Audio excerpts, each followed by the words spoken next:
back to this week's edition of Thoroughbred Declassified. I know you missed us. It's been about a couple of weeks since we put out a podcast. Life got a little hectic, but we are here, and we are here to cover all of the crazy action from this week in horse racing and, well, in our program as well. So let's kick it off. Dad, how was your week? This week has been crazy. We're going to cover part of it later in the podcast. Obviously, big week, one of the biggest weekends of the year with the Breeders' Cup. Definitely a shock with the Breeders' Cup. Most of the races that, the favorites just didn't perform, but the racing was probably some of the highest caliber Breeders' Cup in many, many years. So we had our usual hay deliveries, feed deliveries, those kind of things. But yeah, everything was culminating with trying to get all of the work done to be able to watch the Breeders' Cup. I didn't have nearly the week that you did. I wish I'd had the week that you guys did. I don't know if you actually would have wanted it, to be honest. Justin, maybe. Part the way of we it. kicked off the week, I don't think you would have wanted it. Yeah.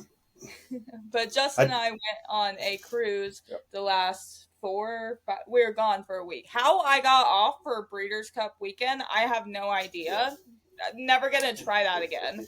But we were in the Bahamas and got to watch the Breeders' Cup in Miami. Got to go to Gulfstream Park. That was the first time that we'd ever gone to Gulfstream Park. And we talked to a few people there, bet on some ponies. Definitely did not make any money. Yep. I did make money on the Breeders' Cup Juvenile and Classic Double, but that's about the only thing I made money on this week. Well, I would have lost money if I had bet that the hurricane, which was one of the largest hurricane ever on record, wouldn't have affected your I mean, cruise. It did. We just didn't get, waylaid by it. So we went to 2 different islands, okay?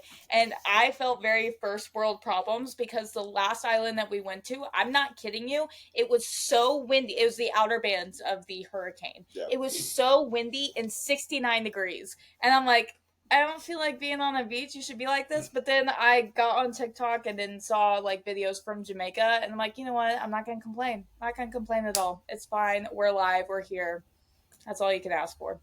Yeah, I haven't heard anything. I mean, there is a big horse racing industry in Jamaica, and I haven't heard anything about how any of that has survived. That's usually something the news doesn't really cover. Yeah. But I haven't heard anything through the grapevine. But hopefully all the horses are okay and the track workers are okay, because there are just parts of Jamaica that are gone. Yeah. Yeah, it's something that definitely puts it in perspective for you. Tell me about Gulfstream. Gulfstream was interesting. Now, we'd never gone to Gulfstream before, and I guess I didn't realize how much it literally is a shopping mall with horse racing in the center of it. The actual grandstand and the whole setup of the track is stunning. You can smoke wherever you want. We did learn that out. That is a unique feature of Gulfstream. May just be a Florida thing, Yeah, because it's Miami. Well, kind of right. Miami. But we got to see several nice horses. They had the Thoroughbred stake going on. And I got to video a couple of horses that I knew that were already there. And yeah, it's definitely a different crowd. It's definitely a different crowd at Gulfstream. I think if you want a casual day at a place, and it's one of those where you want to take it in as you want to soak it in, I think it's a great spot because there are great restaurants nearby. There's everything there. Everything is nicely spaced out. They have one side of the arena that's completely shaded, so you get out of the Miami heat.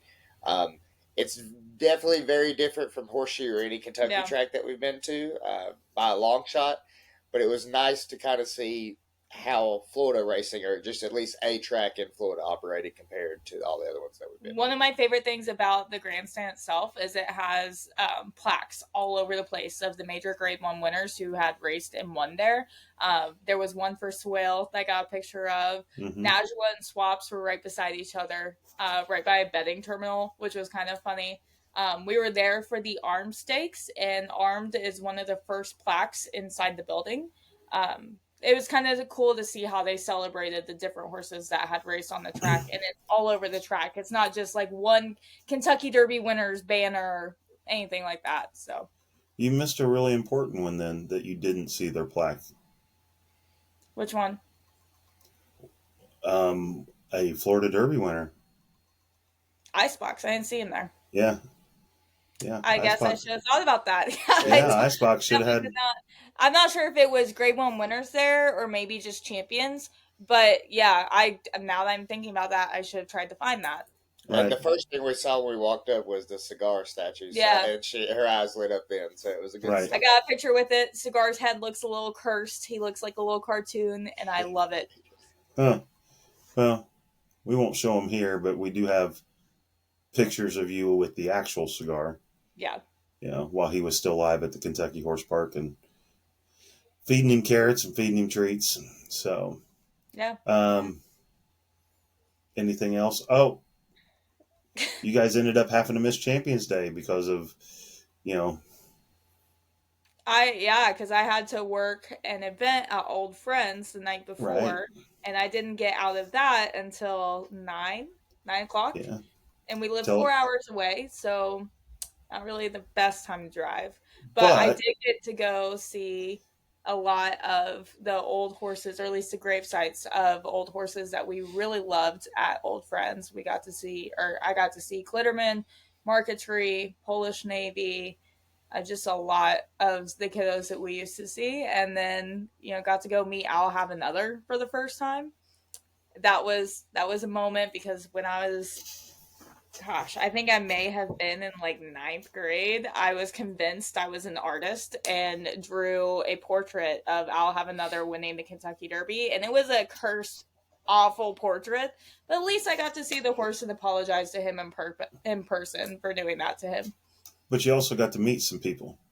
I did get to meet some people. Yeah, I did. I got to meet Frankie Dettori, Victor Espinoza, those were the two big people that I got to meet. And then, of course, a bunch of really cool owners who came out and supported the initiative. Got to see Michael Blowen again. Michael Blowen hadn't seen me in 10 years. And I have red hair and tattoos, and I look a lot different than I did 10 years ago. But he knew who I was, which was wild. Now, the crazy thing is, and we didn't even think about it when you talked to me about meeting Frankie Dettori, probably the last time you ever have a chance to meet him, because... he retired after the Breeders' Cup and will be going back to Europe. I think they said like 3 races in South Africa, and then he'll be done riding. You know, the career will be over. So, and he is such a class act. He's hilarious and entertaining, but he's very much like a complete class act. He was so nice to our owners, and not enough good things I can say about him. Right. So, I can talk about Champions Day. Champions Day was an amazing day. Wasn't too hot, wasn't too cold, which you never know at the end of October what you're going to get. Last year was pretty warm. This year, we're kind of staring down the barrel. I don't think it got up over 60 degrees, so definitely had to dress warm. But a lot of great racing. Some favorites won, some complete long shots won, which in the Hoosier Highlight we'll be covering that. Well, and I think this one specifically probably is pretty special to you, considering this is the first year, if I remember right, that the babies that you foaled out were making an appearance in Champions Actually, it wasn't a stakes race, but it was the first race on the card. It was a maiden special weight, and it was won by one of the babies that I foaled out, which was pretty cool. I like, that is one of the neat things is, you were there when they took their first breath and, first drink, stood up for the first time. It'll be even more special. I guess that would be the word I'd use. When the babies of this year end up, because I did a little bit different for recording their first steps and those kind of things. So 2 years from now, when they're out there, starting their career at 2 years old, or 3 years if they wait till their 3-year-old career, be able to have the videos of them making their first steps and their first whinnies and those kind of things. So that'll be You are really making neat. the marketing for these horses so much easier because no one loves a full picture or a full video better than any audience you're trying to market to. So I am thanking you for that now. Now, the scary thing is, we're at the beginning of November. Yeah. We are 2 months away from new babies hitting the ground. Yeah. Be 2 months away from getting no sleep. So Yeah. I will have And a lot of let's time hope that to we're edit not the kicking off podcast. foaling seasons again. So Yep. So, cool. oh, we are kicking off foaling season Yay, because that has worked out so well in the past. with the same mare from last year. So hopefully, I'd love to see a gray baby this year. Yeah, that'd be awesome. We have three shots at it. Yeah, every shot that we have. If it doesn't happen this year, it's just not meant to be. Right. And that'll become my favorite, of course, once it. It's all going to be gray. Yeah, if all three of them are gray, it'll be like, okay, flip a coin. Yeah, exactly. So I guess we need to wrap this up and start kicking off some of our features for today. This past weekend was the greatest weekend in horse racing. That's right, it was the Breeders' Cup World Championship. So we're bringing you all of the latest action with our Breeders' Cup recap presented by the Indiana Stallion in due time. Everybody waits all year for what happened this past weekend. You got to watch it in a new location. Yep. Being in able to watch. Hotel room. It was great. Yeah, a hotel room in Miami after you left Gulfstream Park. But it's only going to cover a few of the races because we'd be here all day if we wanted to cover each one of them. Don't threaten me with a good time. Yeah. So this will be our 2025 Breeders' Cup recap. Probably one of the races that everybody was most excited about. Had a lot of horses picked, except for the horse that won. There were some people that, had Forever Young as their top pick. Some people bet it and ended up making money. It is the first time a Japanese horse has won the Breeders' Cup Classic. Yep. May actually be the first time they've ever won a Breeders' Cup race. No, they've had, I think, 2 Breeders' Cup winners, but this was for sure the first time that they've won the Classic. If people don't know about Forever Young, he was in the 3-horse photo last year for the Kentucky Derby. He was actually the horse that Sierra Leone pretty much mauled coming down the stretch. Hot take. He would have been, if Sierra Leone hadn't done that, he would have been Japan's first Kentucky Derby winner. By far. Then last year in the Breeders' Cup Classic, he finished second to Sierra Leone again. Mm-hmm. So, it's always neat to see those 3-year-olds come back as a 4-year-old. Now, the trainer in the post-race interview said he was going to be back at 5. Don't know if that was the excitement, but I really do hope to see him come back as a 5-year-old.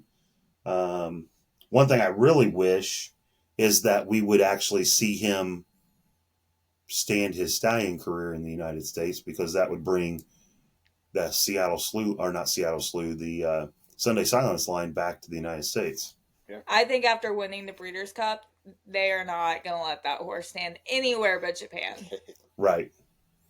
But one thing I do want to note that is so cool about Forever Young is I believe at this point he's had 13 lifetime starts. 10 of those he won, and 3 of those he finished third. He has never finished outside of the money, which is just a testament to him. Yeah. And then when you look at the Classic, I want you to take note of 3 horses that have been really really big on the scene the last 2 years. Of course, we have Forever Young, we have Sierra Leone, but we also, as much as I am hater number one for this horse, we have Fierceness. There are there are 3 4-year-olds who really, it shows how exciting racing can be when these horses are brought back for their 4-year-old year. I think this has been one of the most fun classics to watch in a very long time. Right. And after the classic, that brings Forever Young's total earnings to, I believe, around $19 million. He is the, if I remember right, now someone's going to correct me, he is now the all-time leading Japanese racehorse. He just passed Ushba Tesoro. So let's take a look at the Breeders' Cup Classic. Ready for the start. No. They're off in the Breeders' Cup Classic. Baeza was off to a slow beginning. Fierceness goes out to the early lead and runs straight today and straight to the front. Contrary Thinking now moves up alongside of him, and Contrary Now the Thinking 4-horse was a rabbit. the lead. Forever Young is close. He's right there on the outside, and Fierceness is down toward the rail. Then comes Mind Frame and Antiquarian. Journalism is guided inside by Jose Ortiz. Nevada Beach is along the rail. I just love when no is one second really last, has an leading excuse. only last year's winner Sierra Leone. Like, this was a very clean race. 23.04 seconds. A very clean race. Contrary Thinking out there doing his job. He's in front by And the pace was Forever Young on the outside of Fierceness, second and real, third. Break of being 23 for the quarter. Toward the rail. Mind Frame on the far outside. Journalism between those two. Just 4 from the front. Then Antiquarian, and it's 3 back to Sierra Leone and Baeza. 45.97 was the half mile. And with 5 furlongs to run, Contrary Thinking leads the field up the Breeders' Cup Classic in front by a half a length. With Forever Young right alongside. Mind Frame and so just you're to the already outside of seeing them. Sierra Makes it 3 in a Leone line. Fierceness making his just move. in behind with Journalism to his outside. Then Nevada Beach. Baeza, Sierra Leone between them, and Antiquarian is the trailer. Around the far turn, Forever Young pokes his head in front. Mind Frame, and now Journalism confronts them. As Contrary Thinking drops back, Baeza is 4 wide. Fierceness in behind horses. Man, that 4-horse Sierra faded Leone so is right fast. in contention too, as they make their way to the top of the stretch. Sierra Leone moved way earlier than he normally does. Yeah. And Forever Young turns for home with the lead.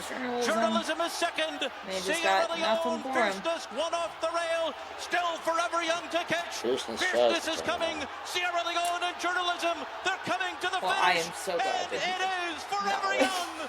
Celebrate Japan! They've won the Breeders' Cup Classic. Sierra Leone was second. Fierceness was third in a final time of 2 minutes, 0.19 seconds. Japan takes the Nice classic. time, too. Yeah.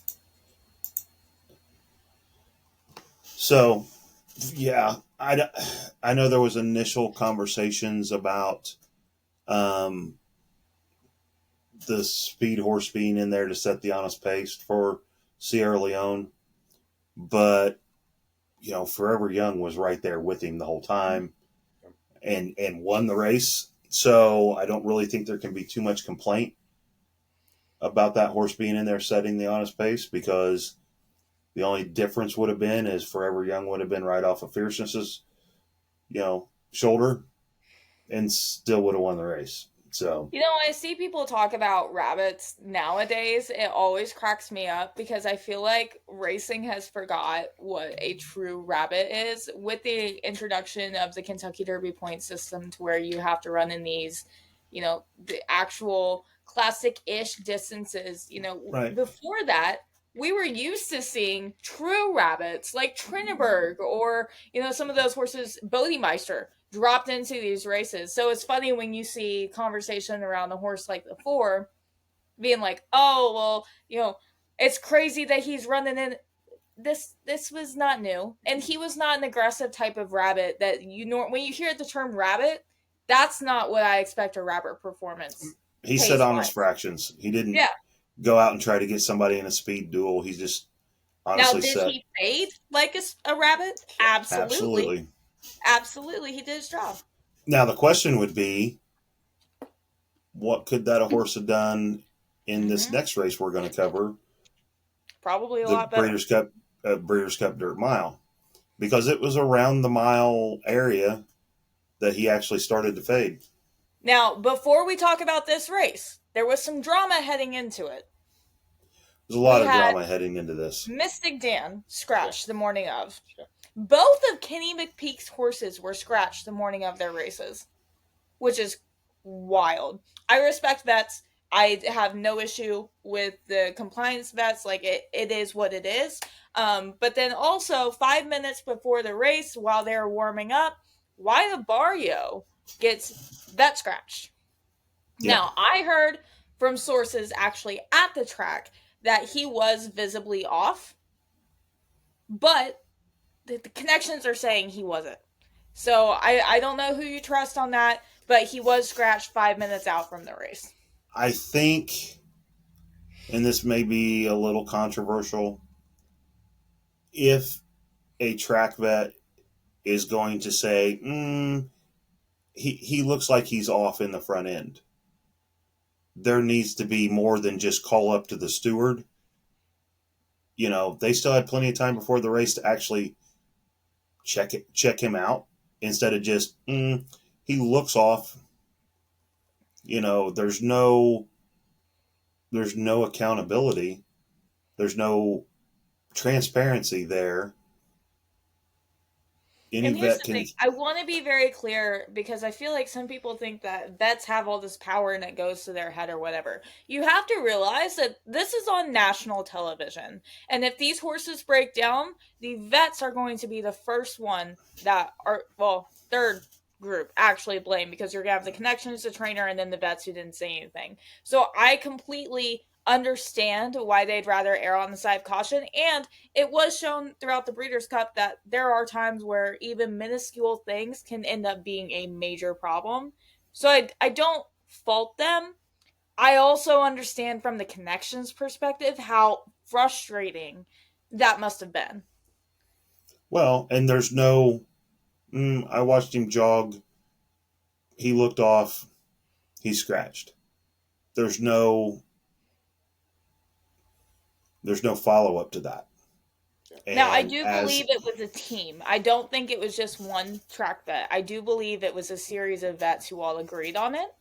I believe it was like 3 vets. But even at that, I do agree that there should be some sort of accountability on that. And I don't know if he was put on the vets list after. That also would be something I'd be interested in, because if it was that serious, I do believe he needed to be on the vets list. And, you know, I think if you're going to say I visually see him off, you should actually have to physically put your hands on him. Yeah. To be honest. You know, because unless Wyatt Barrio ran probably one of the races of his life, I don't think he could have touched Nisos. I think going into the race, you know, we even did, you know, some statements about Nisos. If he shows up and he's truly Nisos, ain't nobody going to touch him, and he proved it. He's, you know, that kind of horse. Now, they have said he's coming back for next year, which Nisos is also a horse that could maybe show up in the Classic next year. Yeah, he's a big horse, too. I think it was one of those, he missed his last race, so, you know, from a training standpoint, the mile made a lot more sense. Yeah. And horses are a little bit different from the stacked Classic that we would have had if... Well, and this would have been a stacked race. Right. And then if you had Mystic Dan and Wyatt Barrio, and, you know, most likely him and Wyatt Barrio could have gotten a speed duel. Yeah. Yep. So let's go ahead and watch the Breeders' Cup Dirt Mile. Touch of Destiny goes in. Rolling line, they're off in the Breeders' Cup Dirt Mile. And Citizen Bull is sent to the lead. Nisos goes with him. Full Serrano is close. And then Touch of Destiny on the outside, racing for the turn. Goal-oriented, sits back, runs along in 5th position. They're moving right along early on. Then it's Tumbarumba, Will Take It, and Chancer McPatrick.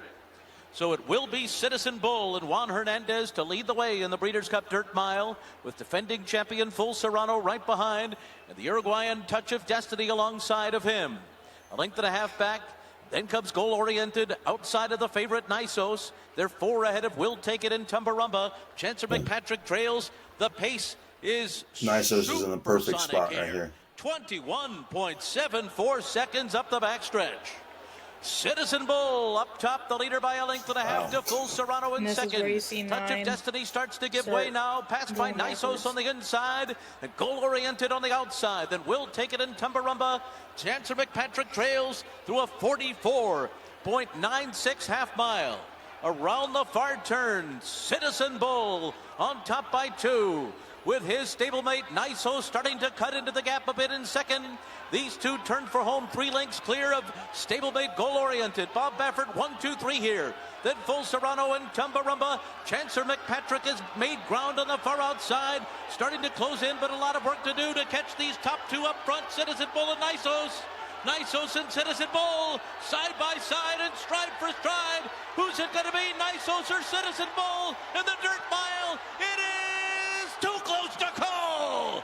Was it Nisos? Was it Citizen Bull? The Bob Baffert trainees. Man, here's the thing. Citizen Bull ran a hell of a race himself, though. Oh, the fact that he was able to keep his speed all the way through is amazing. I mean, because he set crazy fractions. I will just never not be. I know he did not turn out the way a lot of people would have envisioned him turning out, but I will never not be impressed by him. So I will make a statement that I was on another podcast during Derby season, and this is kind of what I predicted for him, that he was not a mile and a quarter horse. He was, in that mile and a 16th. Yeah. But, I mean, that's just crazy fast. Yeah, for sure. I mean, I'm not sure what the sprint went in, but, I mean, this was 109 for the 3 quarters. That's just crazy. So, Nisos, they say he's coming back. Citizen Bull is already at Ashford.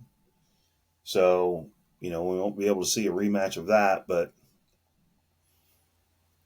definitely 2 very good efforts from both horses. Right. I mean, and they said it on the broadcast, but I'm going to repeat it because it's so true. It is so reminiscent of the Cody's Wish National Treasure race. I think the Dirt Mile was one of the best races of the day, to tell you the truth. I really do. Yeah. I agree with that. All right, let's see. The next one we'll cover is the distaff. Also, now let's talk about the drama that went on before this video starts. So, Jin was loaded in the gate, and then she broke through the gate before the race started. So they had to close the gate back up, reload her. The commotion that was caused, definitely had to have affected the horses beside her. Yep. And the only thing I can say is probably the winner's best race of her life. I mean, everything. I mean, we have seen this girl be the bridesmaid, never the bride. She's been the bridesmaid to her brothers. She is the full sister to Tacitus, who was a $4 million winner. She's out close hatches. I think that's more impressive than Tacitus. Love Tacitus, don't get me wrong. Right. But she's out of close hatches. But everybody talks about her brothers. Right. Phenomenal race mare who looks a lot like Scylla, who I believe close hatches passed away last year. No, she's still alive. Pretty sure she just passed. Pretty sure you're wrong. Because I'm All pretty right. sure. Everybody's going to get to see Nick's dad's always right. Nope, she died. What?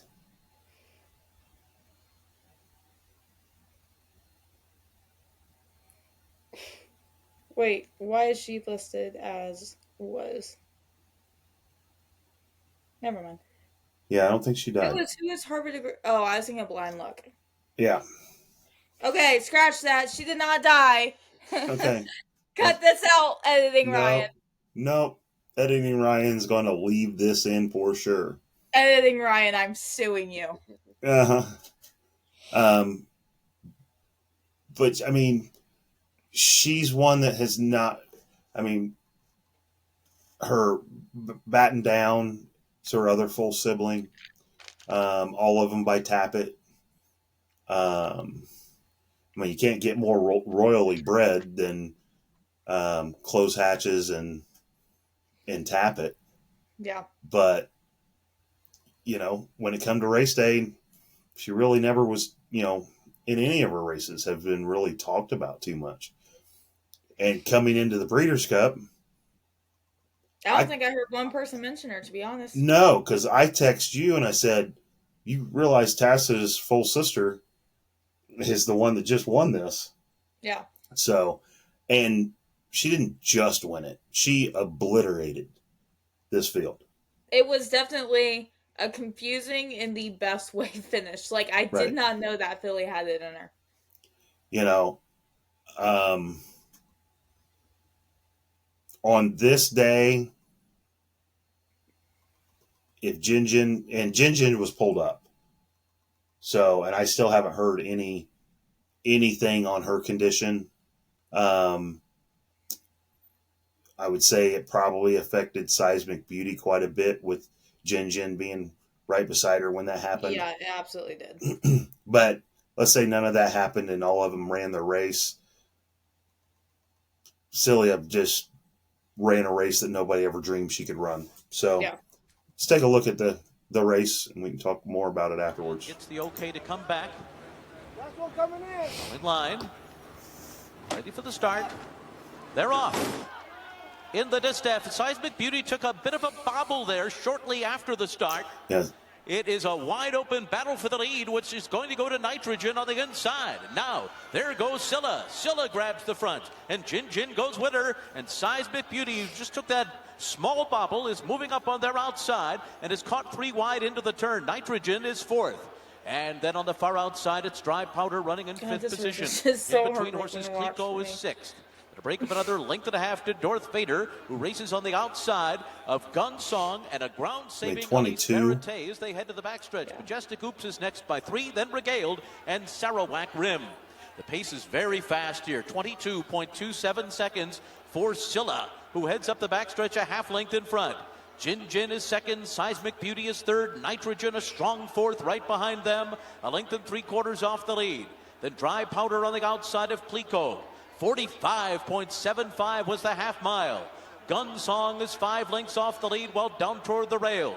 Darth Vader, Release Verite, and Majestic Oops are next, and then Regaled and Sarawak Rim. But here comes Nitrogen on the outside of Scylla. And with 3 furlongs to go, Scylla responds. Scylla responds. She opens up. Jockey's not moving. Nitrogen is now a length and a half behind. And then it's a 2.5 length gap to Clico. The others have been left behind. Coming to the top of the stretch. And Scylla turns for home in front. She's got a 2-length lead coming to the final furlong. Nitrogen is 2nd, Clico is 3rd, Regaled is put in a bit on the far outside, but Scylla's running away under Junior Alvarado. Scylla by 4, Scylla by 5. Scylla so strong in the distaff. She won it for fun. Nitrogen was 2nd. I think this is probably the light bulb moment for that filly. Yeah. And so, like, knowing, by far the light bulb moment. Knowing who the owner is, I would say she comes back. Oh, absolutely. And she 4-year-old? Maybe. I think she's a 4-year-old. Because Batten Down is a 4-year-old. Jin walked off on her own accord. So how old is Scylla? Getting there. So I don't remember her in any of the 3-year-old races. I think she's at least 4. So she's probably a 5-year-old.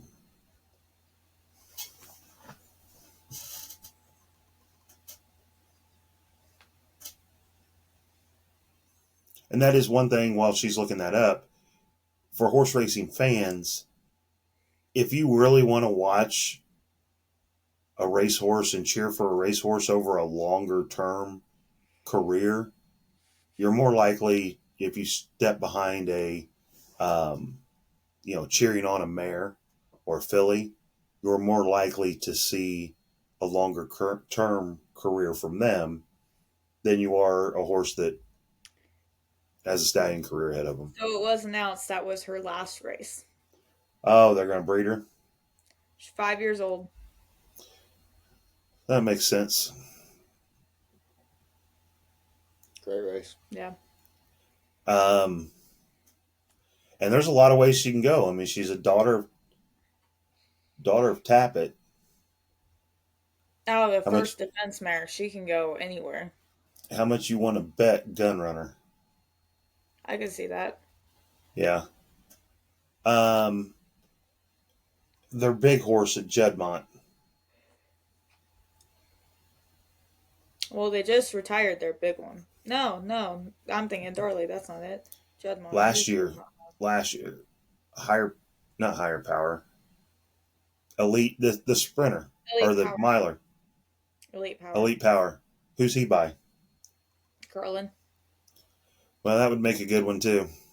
Yeah. Or they could ship her overseas and send her to Frankel. Yeah, they could do that too.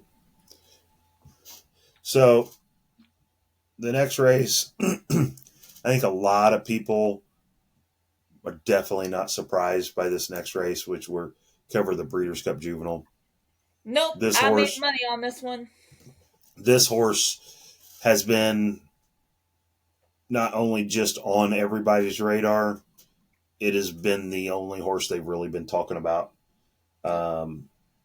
After we watch the race and probably some during the race, I'll talk about some of the things I see pointing to next year with him because he's a 2-year-old.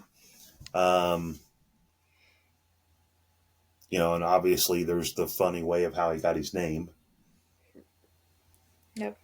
Which I'm pretty sure we covered that when we covered our preview, which in the preview, we pretty much said it's Ted Noffey's race to lose.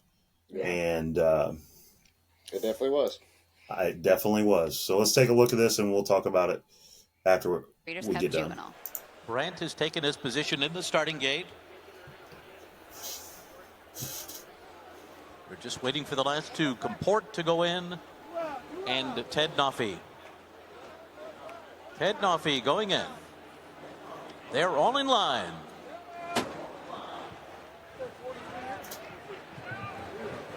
They're off in the Breeders' Cup Juvenile. And they go right out to the front together. Brandt and Ted Noffey away 1-2. Mr. AP came out running in third. Then Comport, Litmus Test on the outside, and Trepido is the trailer, and Brandt will be the leader, but Ted Noffey is not far behind. He's a half length behind on the outside, 7 furlongs from the finish. Now Brandt's going to get a little bit of daylight here and open up a length and a half. And then it's Mr. AP third, Litmus Test is fourth, 4 lengths off the lead just ahead of Comport and the trailer in Trepido. Brandt leads Ted Noffey onto the backstretch to a 23.46 quarter.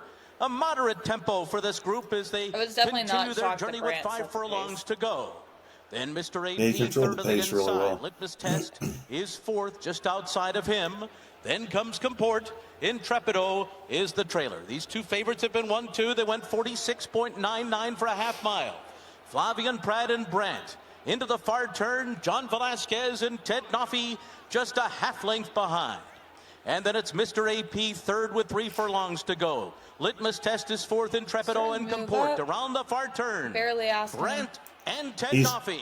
Yeah, I They don't have think he's been asking. together Right now, throughout, he's just and now their noses passing are it. apart. These two little grays bit. will come to the Yeah. top of the stretch together in their bi-coastal battle. Considering and they're into the Brant, he's stretch, pushing him. And Ted Noffey has taken the lead from Brant with 1 furlong to run. And then comes Mr. AP third. Ted Noffey there at the 16th pole. Brant is not done yet. He's coming back. Ted Noffey, Brant. Mr. AP's at a 2. Here's the wire. Ted Noffey did it. Ted Noffey wins the Breeders' Cup Juvenile over Mr. AP. Brant was third, and Litmus Test was fourth. Now, I do not know who, off the top of my head, I do not know who the 3 is on the far outside. That is a horse you need to watch for next year. Is that the 3 or the 6? Maybe the 6. It's the other Baffert horse. So I think Judd Mont's his litmus test. No, that's Brant was third.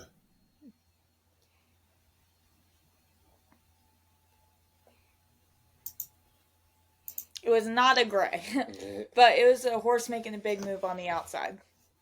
So, couple of things.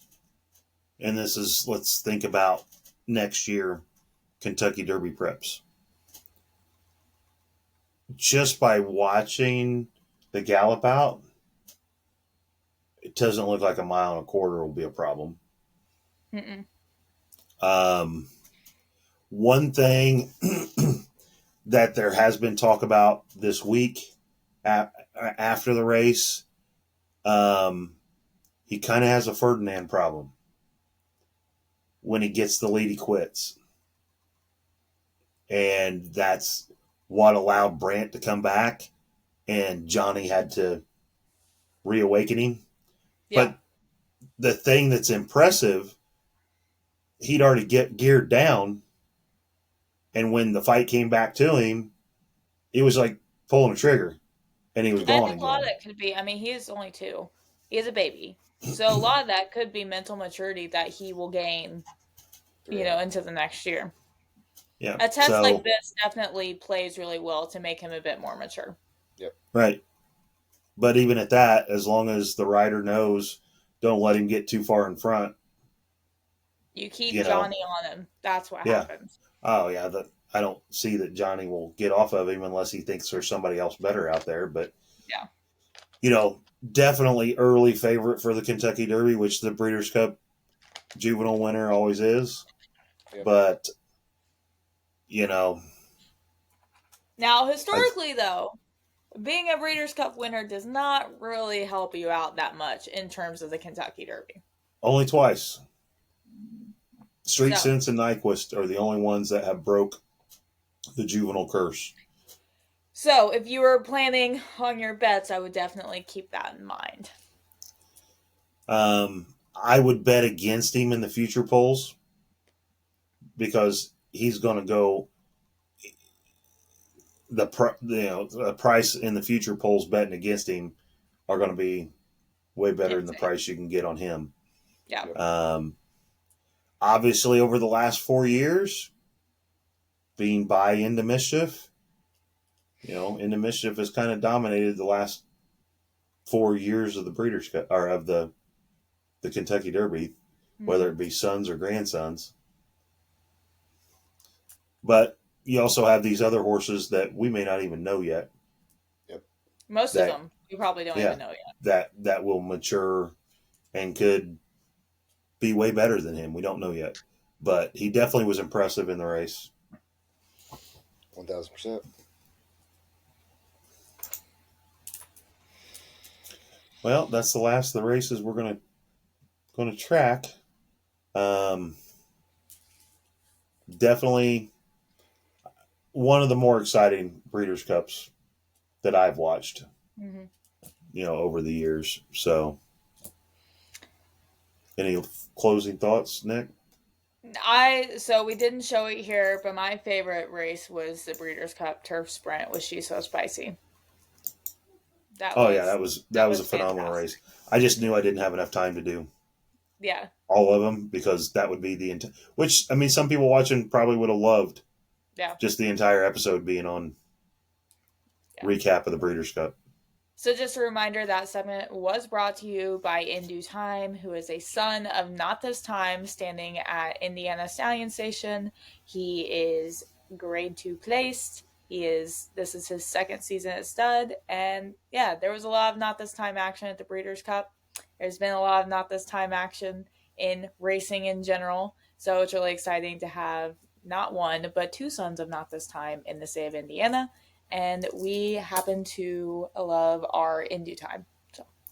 Yep. And Not This Time's stud fee for 2026 was just raised to $250,000. So rightfully so, though. I mean, yeah. There was a race, I believe it was a grade 3. I think the Bryan Station is a grade 3, but it was like there were 6 Not This Times in there, and then it was a trifecta of Not This Times in the top 3. Well, the juvenile turf sprint was won by a Not This Time son. Yep. So, and right now, if you say $7 million in earnings is getting close to Into Mischief, he is the closest one. That's about as close as you're going to get. But one thing I do have to say is Not This Time, I think, has a little less than half the number of runners that Into Mischief has running this year. So to be that close with half the number of runners, the more runners he gets on the track and the performances that they're doing, he could end up. Well, we're just now getting to the well-bred Not This Times. Right. Like, I think that's the thing that's really important to note about him is, like, he is still making lemonade out of barely passable lemons. Right. I mean, you got horses, Dynaformer started his career extremely low stud fee. Tap it was Into Mischief was an extremely low stud fee. So, Not This Time, he really has a chance if he continues. He had 9 participants in the Breeders' Cup this year. Yeah. That's just going to continue to go up and up, hopefully for him. And he may end up being on the level of his grandsire, Stormcat, to be honest with you. I think he's already at Giants Causeway level. Oh, yeah. I think he's long surpassed Giants Causeway. Yeah. To be honest with you. So, well, that's for it for our 2025 Breeders' Cup recap. And presented by In Due Time. Presented by In Due Time. So, hopefully next year is exciting as what this year's was. We may have a rooting interest next year, so we'll see. Maybe we're manifesting with our Breeders' Cup hats during this hopefully. episode. That would be amazing. And now, the moment you have all been waiting for, that is right, we are back with our Thoroughbreds Declassified Stallion Showdown, sponsored by the 2017 Belmont Stakes winner, Tappert. We are breaking down the victors from round 1, including Division 1, which we're getting ready to jump into right now. All right.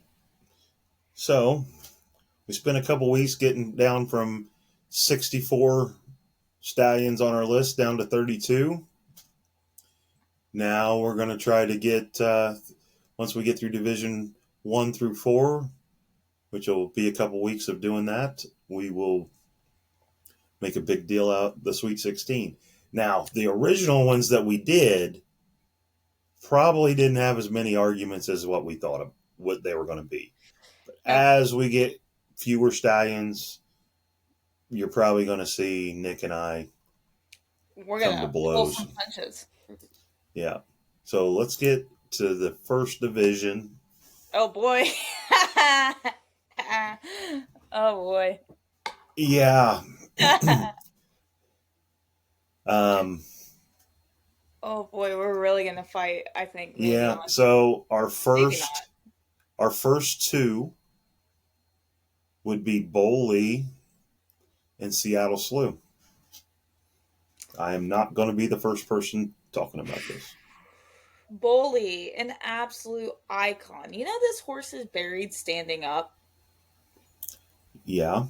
He is buried standing up at Calumet Farm. An absolute dynasty. He is, my opinion, the reason why Calumet was as successful as it was, or had absolutely as successful of a foundation as they did. Seattle Slew. Incredible racehorse. Incredible stallion. You know, we don't just stop at AP Indy. You go to Slew of Gold and Capote and Vindication. Even though Vindication didn't have a lot of time, you know, he was a really exciting son. Not to mention, you have Swale, who didn't even get a chance to go to stud. Pulpit. I feel like for this one, you do have to combine racing career with the breeding career. You know, Seattle Slew is the only Triple Crown winner to defeat another Triple Crown winner. The only undefeated, because Justifies undefeated at the time of his completion of the Triple Crown.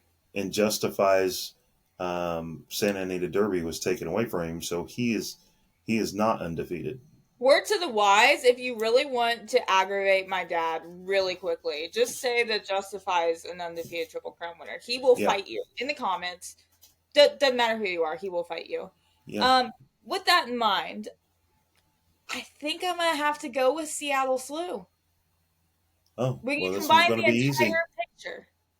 This is going to be easy because absolutely Seattle Slew for me. I mean, you in his first crop, you had Kentucky Derby winner Swale, you had Slew of Gold, and then he just kept going after that. Yes, Boley, you know, is in the greats. I mean, obviously, he made it to this round, but Seattle Slew is still, and it doesn't look like the Seattle Slew line is anywhere near dying out, because you've got, you know, Tappert still out there. You've got Constitution, a son of Tappet. You've got Tis the Law, who is really doing well, you know, at this point as well. So I'm going and for style points, I do have to add, Seattle Slew technically has two burial places. Now, granted, he is only buried at the old Hillendale, but if you go to Three Chimneys, they also have a gravestone and statue for Seattle Slew, because Seattle Slew was moved very late in his breeding career. In fact, this is a horribly kept secret. They think that part of the reason why he declined so quickly after leaving was because he had spent so much time at Three Chimneys, most of his life, and he didn't adjust to the change well as a senior horse. Moving old stallions is not good on them. No, I hate when I see places do that. Especially if they spent their entire career at a place. Like, at that point, just retire the horse, you know?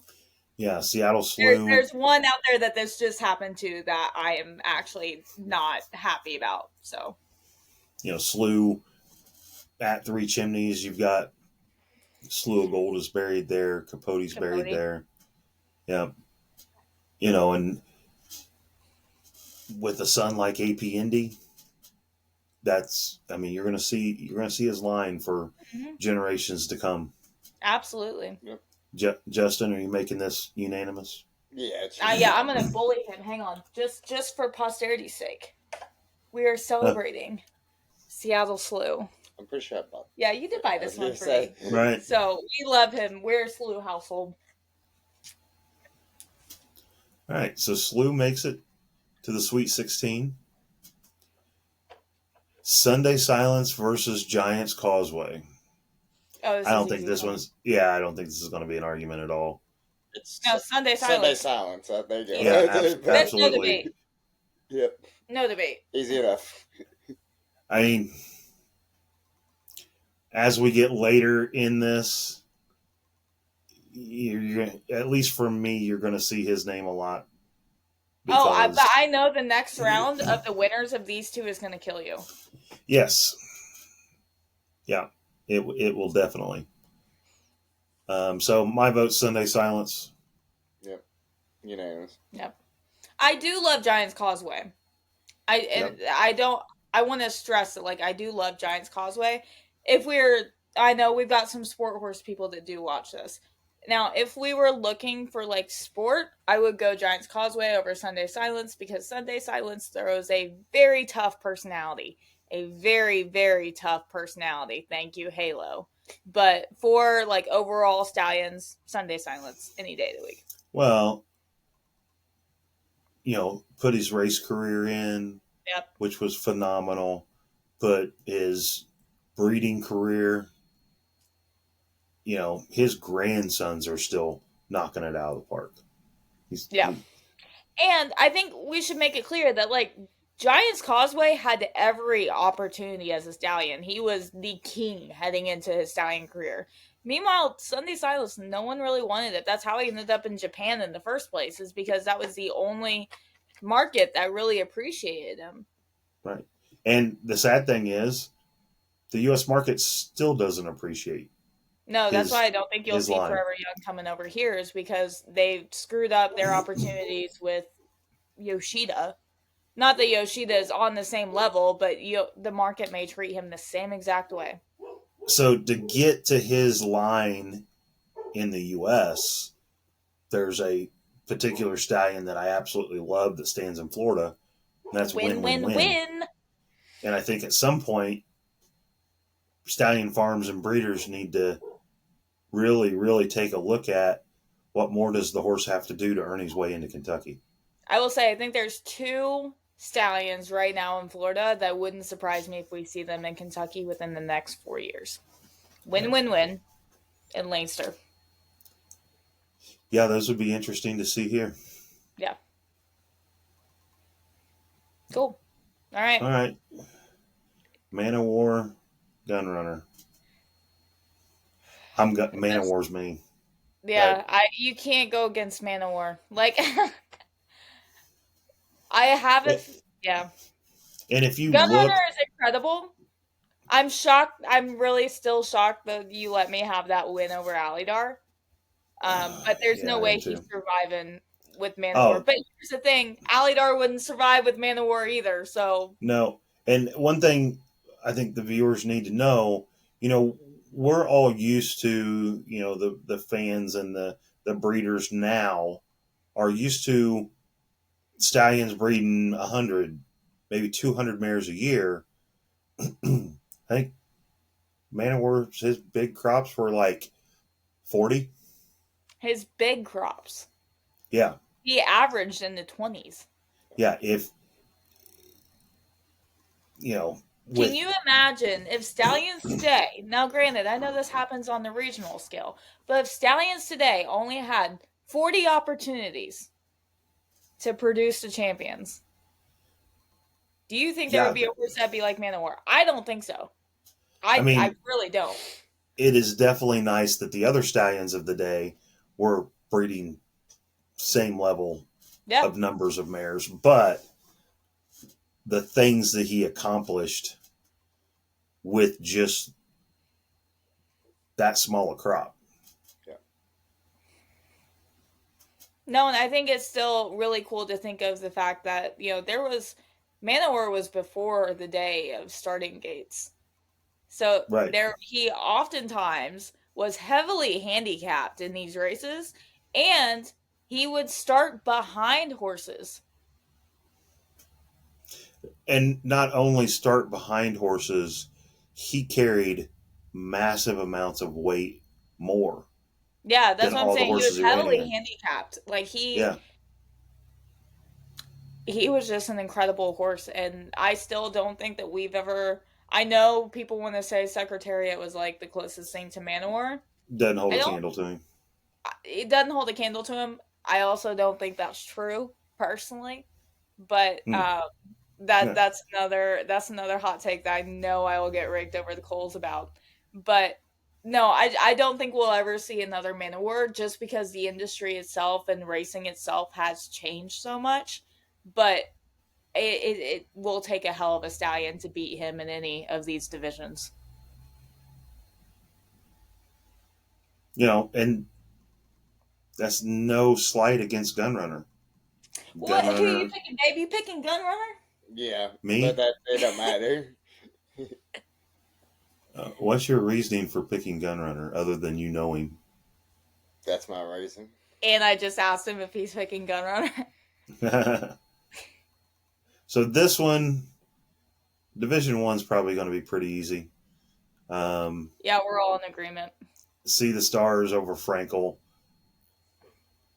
The one bad thing about Frankel, and it's really not a bad thing, is he just is really at the starting point of his career, and he's just knocking it out of the park. So, we're going to come. Take Frankel over See the Stars. Right, but what I'm saying is, when we get further down into this, you're going to pit legends against a horse that is just starting their career. Mm-hmm. We do this same spread in 10 years. Who knows who Frankel will beat? I don't think he's going to be beating Manowar. I don't think. I think people would probably stop subscribing if we said Frankel beat Manowar. Listen, I think I would understand. Yeah. So my vote on this is Frankel. Frankel. The really bad thing is I did this whole thing without going through the spreadsheet. Well, these are the beautiful slides that he prepared. Yeah. So, it is kind of interesting. Look at how differently the thoroughbred is put together nowadays. Yeah. And that is a picture of Manowar when he was older. I believe it was when he was in his later 20s. Just look at his back. Yeah. But to be that powerful at that age, that's amazing. I mean, look at the hip on a 20-some-year-old horse compared to Gun Runner. He is in no slant towards Gun Runner, but visually, the confirmation between the two is like Manowar is the ideal athletic, compact, powerful horse. And I think it makes me a little sad, just a little, to see Manowar in his 20s, and then you look at Gun Runner, who he is your typical candy ride build, so that is part of it. But like, look at his legs, look at his pasterns, look at his hocks versus his hip. Like, it's just a completely different type of horse. And right. I can see why a horse like Manowar could take such pounding on the track versus a horse like Gun Runner. And Gun Runner did run a lot. Manowar strikes me as a much more visually sound horse than a horse like Gun Runner. Well, Manowar looks like he's standing on tree stumps. Yeah. I mean, he's got a lot of bone in those legs. A lot of bone. And I think it's just Gun Runner's legs aren't the prettiest in general. So that definitely doesn't help that in his tiny feet. Right. Right. I love Gun Runner though. Don't give me. One thing that will be interesting if we finally ever see Manowar and Frankel top to bottom, Frankel's got a really kind of Manowarish build.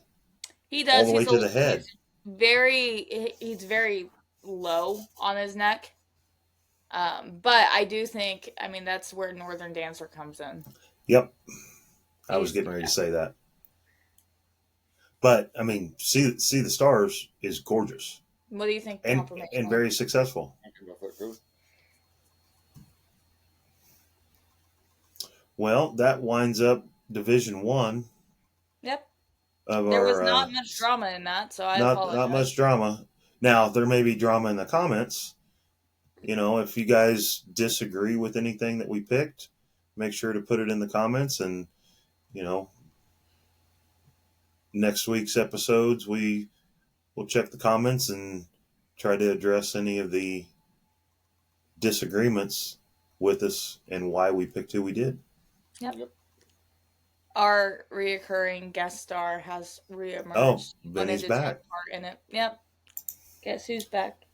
Being So, once again, the Stallion Showdown was sponsored by Belmont Stakes winner Tappert, who stands in Indiana. He's the only Triple Crown race winner to ever stand in the state of Indiana.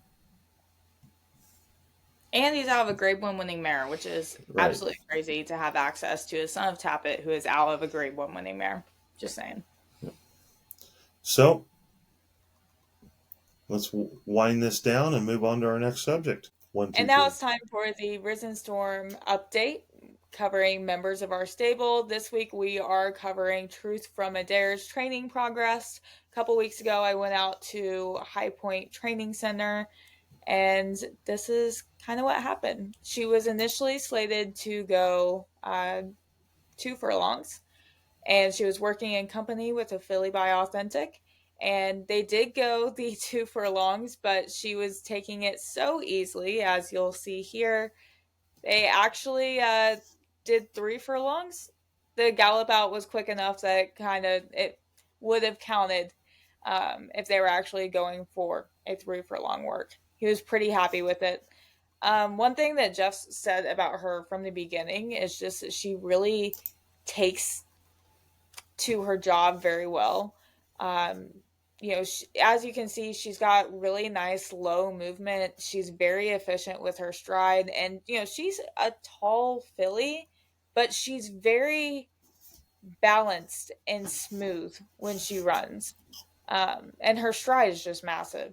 So, there are a lot of good things to be excited about with her. She's very fiery. She's very fiery. And Dad, what did Jeff tell you about her brain? He said, if we ever breed her, the one thing you want to reproduce is her brain, because she loves her job. She's extremely smart, picks up everything really easy, and she's got the competitive drive in her brain. And that's half the battle with these fillies is, right. when they do things so easily, sometimes they can kind of deceive you a little bit. And we kind of ran into a situation this week. Dad, kind of just walk us through the timeline.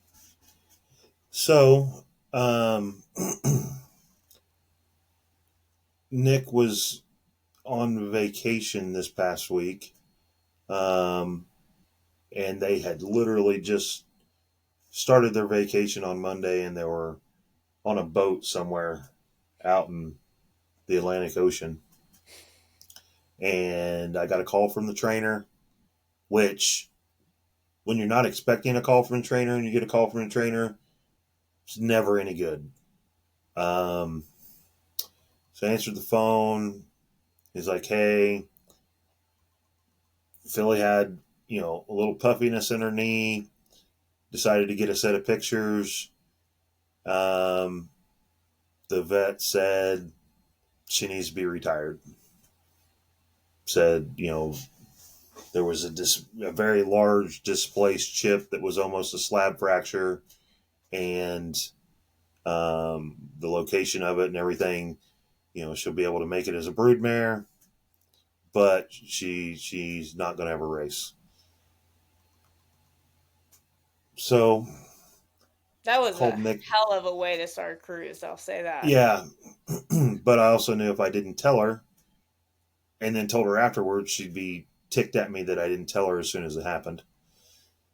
So the next day, I sent a trailer to go pick her up and take her to the farm that we keep our broodmares and some of our babies and stuff at in Lexington. And some of the story changed a little bit on the x-rays, and then Truth really wasn't lame, and she didn't have any heat. She didn't have any swelling. So just listening to the horse, the diagnosis just didn't make sense at all. So after talking back and forth, it was like, nah, let's get a second opinion. So we decided on Friday, I believe, to or scheduled the second opinion. It was supposed to be on Monday, got shifted to Tuesday, and new pictures. Decided to go ahead since one knee had a problem. Let's go ahead and X-ray both. That way, if there's any kind of problem in the other knee, that if we have to do anything, we can do it all at one time. And then we got the phone call from the surgeon. The surgeon actually came out himself and did a very large number of x-rays to be able to make sure he knew everything before he gave us the prognosis. One thing we didn't do is we didn't let the surgeon see the first set of pictures because we didn't want to taint his prognosis just from the first set of pictures that just really didn't make a whole lot of sense with what we were seeing. And actually what we were told, we weren't actually seeing that same thing in the first set of pictures. So Nick, you want to give the update on what is actually happening? Yeah, so the reason why we go with the surgeon is sometimes they have access to more specific tools, and with the type of x-rays they were able to do, they were able to get photos of the joint at all angles and had higher resolution on the actual pictures itself, so it gave them a little bit more of a detailed look at the knee.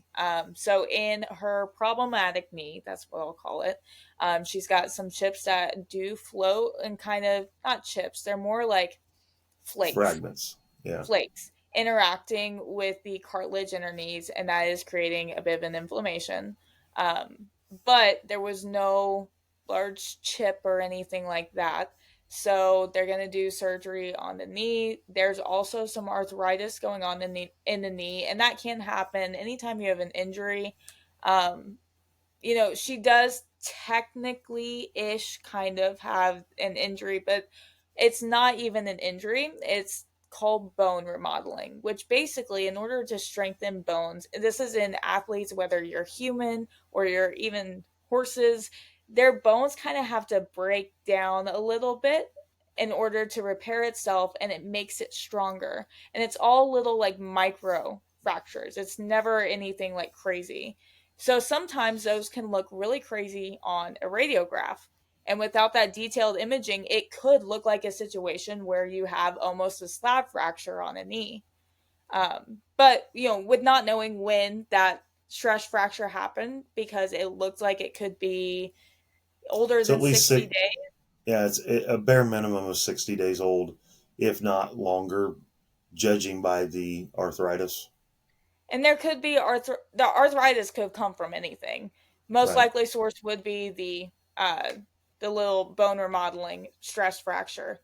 But otherwise, that knee, once they go in and they give some treatment to the arthritis itself, that once you give it, your horse is not allowed to make its first published work for 6 months. So it is something that we know going in that it's going to be a long haul situation, but it's going to help the arthritis. It stimulates more hyaluronic acid, basically, and gives more lubrication for the joint and helps with the arthritis. Once we get that taken care of, we'll be feeling a lot better about that knee. And then on the other one, they are taking out that little chip.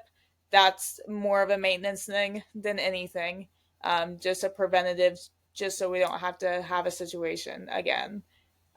But with that in mind, go ahead. And one thing, I actually was on the phone with the surgeon while it was happening, and I said, take the arthritis completely out of the picture. With the injury that she has, what is the percentage chance of that injury causing any type of catastrophic or future injury? And I barely got it out of my mouth, and he's like, 0% chance. So one thing I have to bring up, we're very, very protective of this filly. If we don't have to race her. Mm-mm.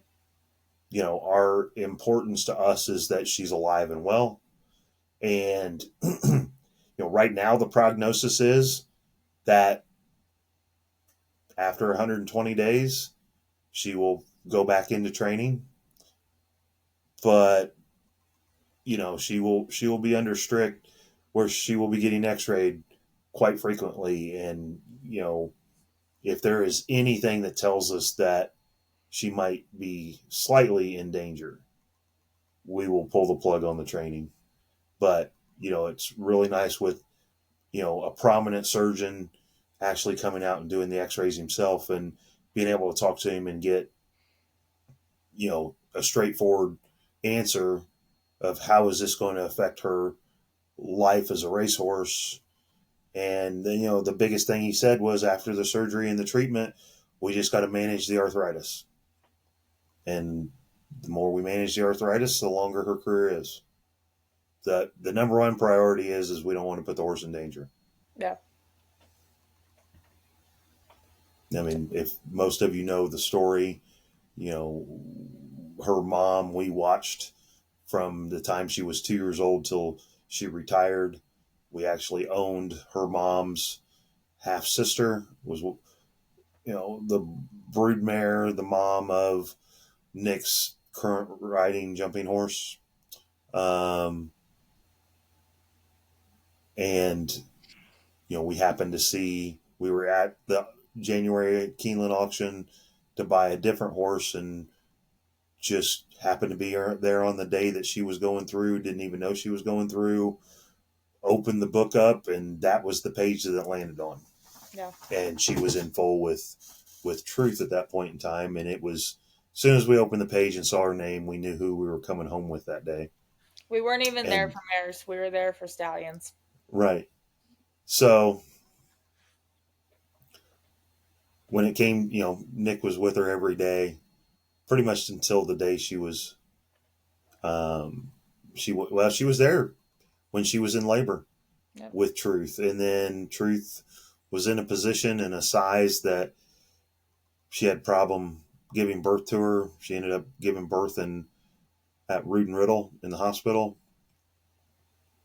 When they left for the hospital, we actually thought there was a very large chance that Truth wouldn't live through it. And she did. And then we got the bad news that 2 days later that the mom was not going to make it. So Dare, Truth was 2-3 days old and lost her mom and was raised by an incredible nurse mare. A standardbred pacer who made over $200,000 on the track.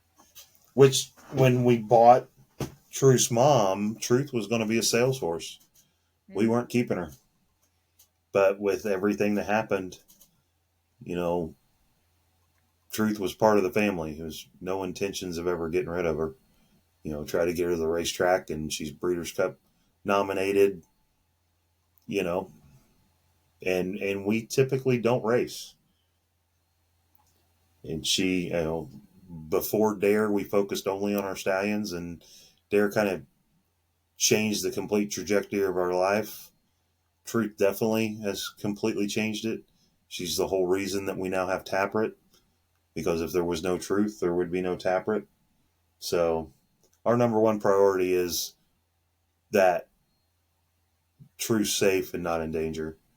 And if we ever get any idea that there's a problem, we have absolutely no intentions of risking her at all. We'll call for a retirement as soon as something happens like that. But we started listening to the horse, and the horse was telling us, hey, there's nothing major wrong with me.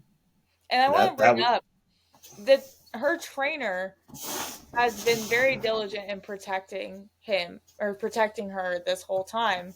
And he was even confused at her presentation. And I will say, I'm so thankful to his team for getting those x-rays and at least getting her looked at early on. So it did lead to us being able to figure out that she does have some stuff going on, and we can make the best call moving forward for her well-being. We can address the things that need to be removed through surgery and the treatment for the arthritis, and if he hadn't have, because she wasn't lame. She wasn't, she just was a little puffy in her knee. And he's like, that's not her. Let's get a set of pictures. So in all honesty, his knowing the horse very, very well and also paying close attention to her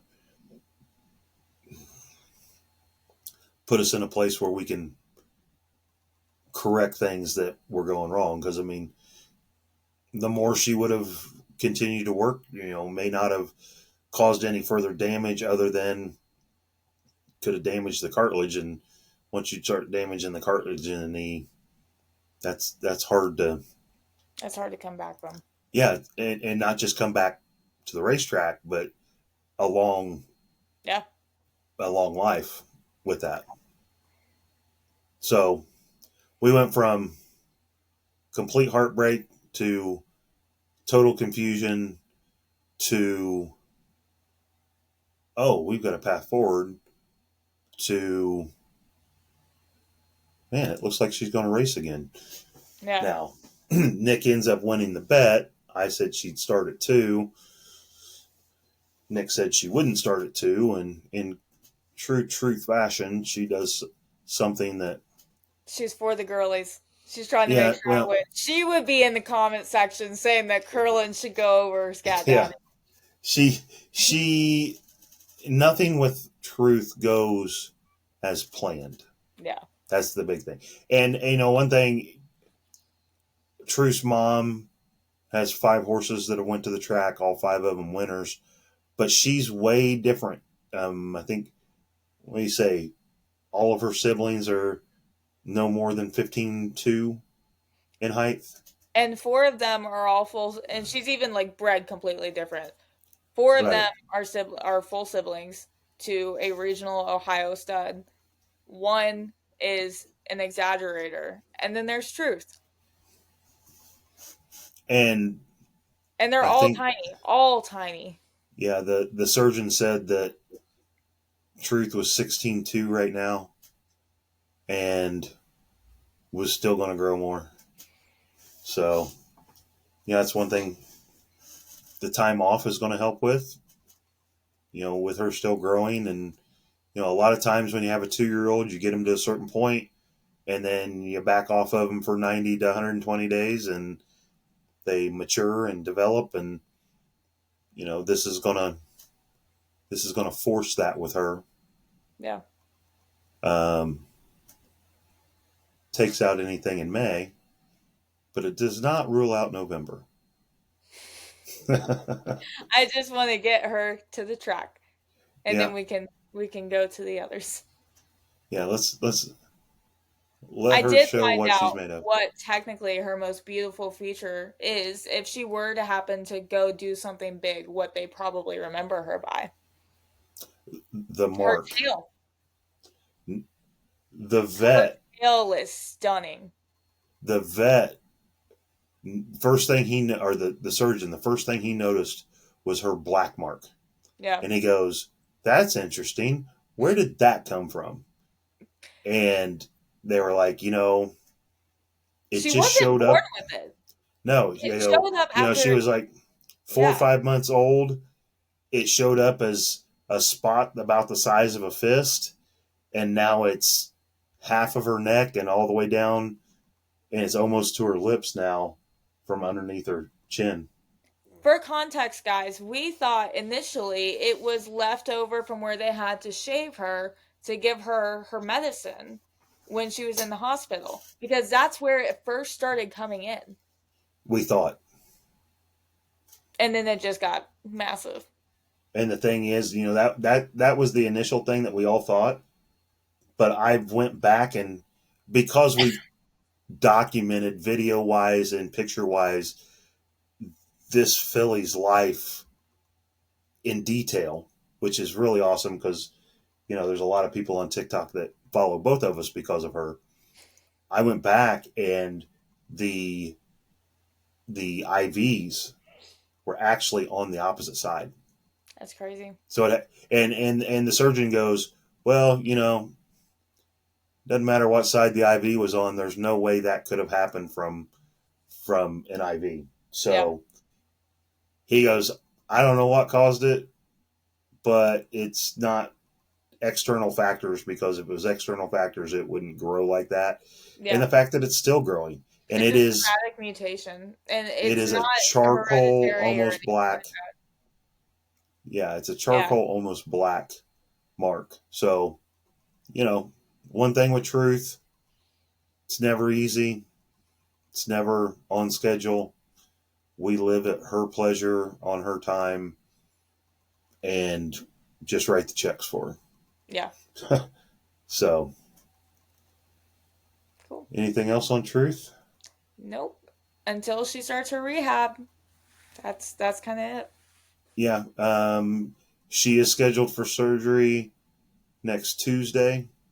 So when we do another update on her, we'll bring up, how the surgery went and what all was done, and some updates that way.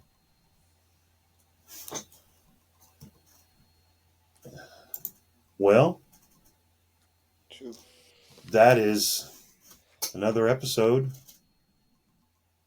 of Thoroughbreds Declassified. Hopefully, with us starting to release 2 episodes a week, will help people be able to watch more, because I know the almost 3-hour podcast, a little daunting when people see that. But now that Nick's back from vacation, and we'll get back on the schedule of having 2 of these episodes a week at this point. And baby season is coming. I'm sure I'll have to include some of the babies that we have out there for the podcast. I know a lot of the people on social media love the baby content as well. All right, guys. Thank you for hanging out with us, and we'll catch you on the next one. Right. Thanks, guys.